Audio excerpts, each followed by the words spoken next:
Gowri's cook ട്യൂബിലേക്ക് എല്ലാവർക്കും സ്വാഗതം. ഏത്തയ്ക്ക ഉപ്പേരി ചിപ്സ് കട്ടർ വെച്ചിട്ടുണ്ടാക്കുന്ന കാണിക്കാൻ പോകുന്നത് വീഡിയോ ആണ്. ഉപ്പേരിക്കാണെങ്കിൽ കൊല വെട്ടി ഉടനെ തന്നെ വറക്കുന്ന നല്ലത്, 2-3 ദിവസം വെച്ചിരിക്കുന്നതിനേക്കാളും. അതുപോലെ നല്ലപോലെ വിളഞ്ഞ കൊല തന്നെ വേണം വറക്കാൻ എടുക്കേണ്ടത്, പൊള്ളിച്ച് വരികയും ചെയ്യും. ആദ്യമേ കയ്യിൽ കുറച്ച് വെളിച്ചെണ്ണ തേക്കണം, ഏതെണ്ണയായാലും മതി, കറ പിടിക്കാതിരിക്കുന്നതിന് വേണ്ടി. അങ്ങനെ അതിനുശേഷം പിച്ചാത്തി വെച്ച് ഇതുപോലെ ഒന്ന് തോണ്ടിയിട്ട് കൈ കൊണ്ട് തന്നെ നമുക്ക് പൊളിച്ചെടുക്കാം. ഇതുപോലെ എളുപ്പമാണ്. എല്ലാ കായും പൊളിച്ച ശേഷം 2-3 മണിക്കൂർ വെള്ളത്തിലിട്ട് കഴുകി എടുത്തിട്ടുള്ള ഇത് ചൂടായ പാത്രത്തിലേക്ക് വെളിച്ചെണ്ണ ഒഴിക്കുന്നത്. ഉപ്പേരി എന്ന് പറയുമ്പോൾ വെളിച്ചെണ്ണ ചെയ്യുന്നതാണ് നല്ലത്. പിന്നെ നമുക്ക് ഇഷ്ടമുള്ളതിൽ ചെയ്യാം. ചൂടായ ശേഷം മാത്രം കായ അരിഞ്ഞിടാവൂ. ഈ കട്ടർ ഉപയോഗിച്ച് ഇന്ന് കായ അരിയുന്നത് വളരെ പെട്ടെന്ന് എണ്ണയിലേക്ക് അരിഞ്ഞരിഞ്ഞിട്ടാൽ മതി, എളുപ്പമാണ്. ഇത് നല്ല വേഗത്തിൽ നമുക്ക് അരിഞ്ഞിടാൻ, എല്ലാം ഒരേ ഷേപ്പിൽ കിട്ടുകയും ചെയ്യും. അതുപോലെ ഈ ബ്ലേഡിന് നല്ല മൂർച്ചയാണ്, സൂക്ഷിച്ചരിയണം. വലിയ ബർണറിലാണ് വെച്ചിട്ടുള്ളത്, തിള നിൽക്കരുത്, നല്ല തീ വേണം. ഇതിലരിയുമ്പോൾ ഉള്ള ഗുണം എന്താണെന്ന് വെച്ചാൽ എല്ലാം ഒരേ ഷേപ്പിൽ കിട്ടും. ഇപ്പം നമ്മൾ 4 കായ അരിഞ്ഞിട്ടുണ്ട് മൊത്തത്തിൽ.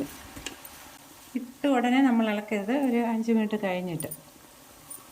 ഈ പാകത്തിലാകുമ്പോൾ വേണം തിരിച്ചിടേണ്ടത്. അതുപോലെ നമ്മൾ ഒരുപാട് കായ അരിഞ്ഞിടരുത്, എണ്ണ ഇതുപോലെ മുങ്ങി കിടക്കുകയും വേണം. അപ്പോഴേ ഉള്ളൊക്കെ നന്നായിട്ട് മൂക്കത്തുള്ളൂ. ഒരുപോലെ പകുതി മൂക്കുന്നത് വരെ തീ കൂട്ടി തന്നെ വയ്ക്കണം. അതിനുശേഷം മീഡിയം ഫ്ലെയിമിലാക്കി വയ്ക്കാം. ഇപ്പം മീഡിയം ഫ്ലെയിമിലാണ് വെച്ചിരിക്കുന്നത്. എടുക്കുന്നതിന് 10 മിനിറ്റ് മുൻപായിട്ട് ഉപ്പുനീര് തളിക്കാം എന്ന് പറഞ്ഞാൽ ഒരു 3/4 പരുവാകുമ്പോൾ. നമ്മൾ മഞ്ഞളൊന്നും ചേർത്തിട്ടില്ല, നല്ല മഞ്ഞ കളറുണ്ട്. കല്ലുപ്പായാലും പൊടിയുപ്പായാലും കലക്കി തന്നെ ഒഴിക്കണം, പൊടി ചേർക്കരുത്.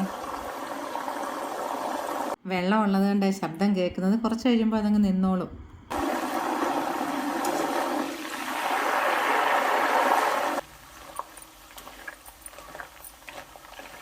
ഇപ്പോൾ നല്ല പാകത്തിന് മൂത്തിട്ടുണ്ട്, കാണുമ്പോൾ തന്നെ നമുക്ക് മനസ്സിലാവും. എടുക്കുന്നതിന് മുന്നായിട്ട് തീ കൂട്ടി വെച്ചിട്ട് വേണം എടുക്കേണ്ടത്.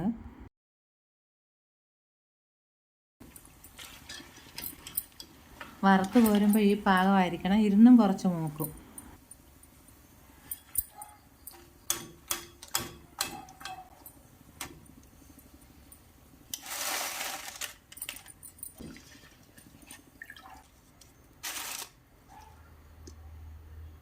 ഇങ്ങനെ അരിഞ്ഞിടുമ്പോഴേ കയ്യിലധികം ചൂടടിക്കത്തില്ല.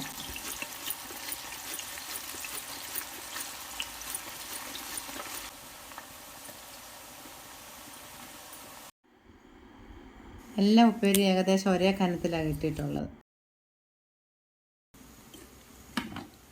വെളിച്ചെണ്ണ വറുത്ത വളരെ സ്വാദിഷ്ടമായ ഉപ്പേരി റെഡി ആയിട്ടുണ്ട്. നിങ്ങളുടെ അഭിപ്രായങ്ങളൊക്കെ പറയണം. വീണ്ടും കാണാം. നന്ദി, നമസ്കാരം.